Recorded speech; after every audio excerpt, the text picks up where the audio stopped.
here's Brody Brazil.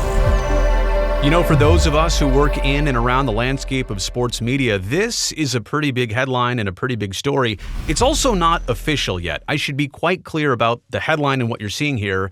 Is ESPN buying the NFL media properties? With a question mark. This is being talked about. It's being discussed.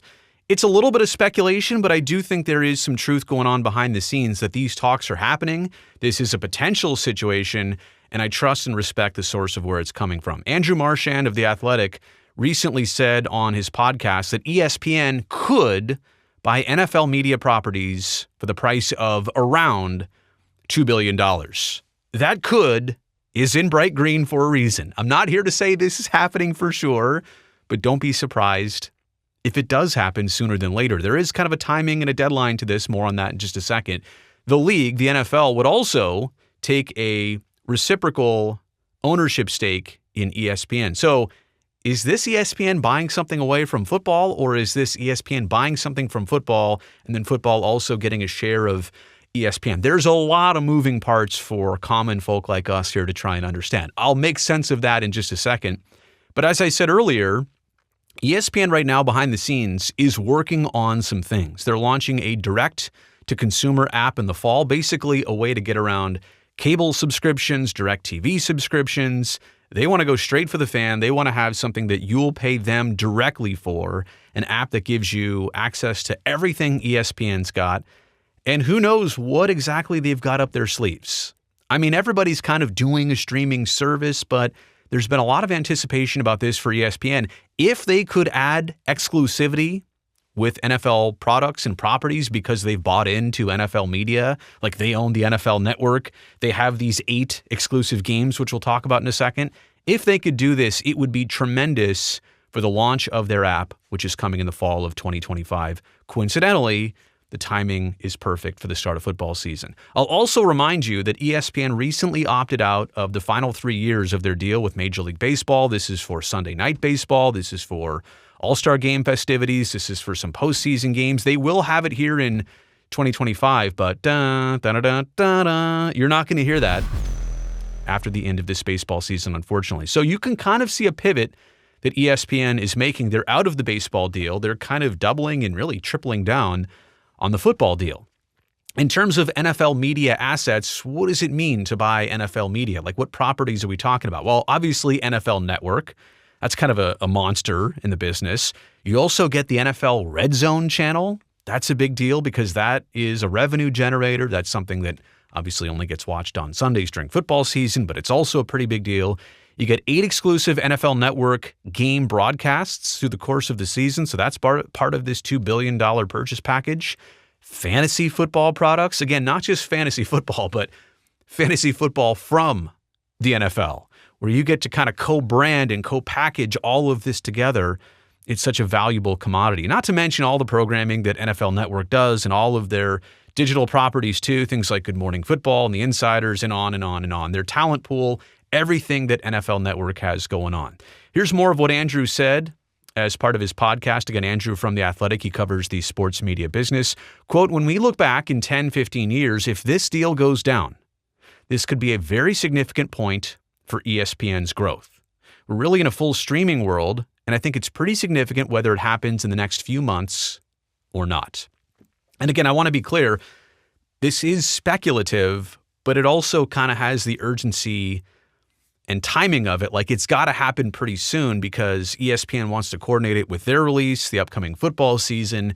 If it's being discussed at this level and by somebody like Andrew, you know it is at least on the table right now for consideration, and that if they're going to move on it, it's either going to happen or not this summer, in terms of it wouldn't happen maybe next year. It's got to happen kind of like this year, right here, right now. Quote, when you look at Netflix and Amazon, they don't necessarily need the NFL, right? And those are different streaming services, like Netflix with the Christmas Day games of last year and Amazon, obviously, with the Thursday night package. I think what Andrew is saying is Netflix operates on its own and makes money on its own without sports. They're kind of non-sports properties that have stepped on sports a little bit, or sports has joined them, versus ESPN, which has always been sports, and sports is kind of slipping away from them. Those businesses, Amazon and Netflix, just like I said, aren't based off of it, sports. But if you're ESPN, deepening that relationship for the long haul with the NFL makes sense, and it could be a game changer.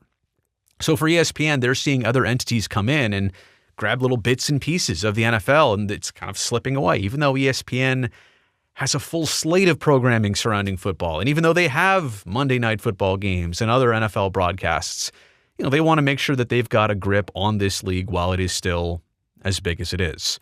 Here are my takeaways. When we hear about the ESPN potential purchase of NFL media, but then we also hear about the league getting a stake in ESPN, isn't this more of a merger than an actual outright purchase? A purchase kind of feels like it's one way. ESPN is going to buy something from the NFL, take it, do what ESPN wants with it.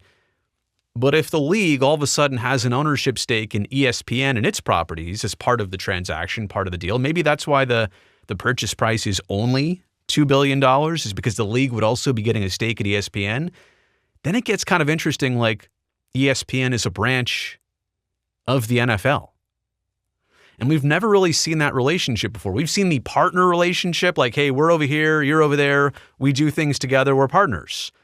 But now it's kind of like one would kind of take in the other, and then the other one, oh, I know what it is. It's this. That's what it is. It's this. Just realizing it as I do this video. So it's more of a merger than kind of an outright purchase, it seems. ESPN, if you're looking at their intentions, I know a lot of people are saying, oh my gosh, don't you do enough football already? You know what? They couldn't care less what the topic is, ESPN. They just want the most viewers, the best ratings, the best revenue.